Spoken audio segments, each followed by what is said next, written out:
How to bring back deleted icon on your desktop. Hello everyone, welcome back to our channel and today we are back again with a new video. So without any delay, let's get into it. For that, firstly open settings. Use the shortcut key Window plus I to open settings app. Then after go to personalization from the left hand side menu. Scroll down and go to themes. In themes, you will see in the related setting the option of desktop icon setting.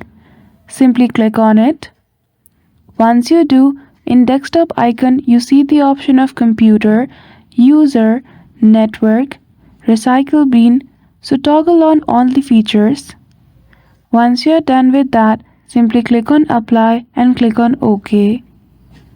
After that you will see all the deleted icon has been restored in your desktop. So that's it. I hope you found this video helpful.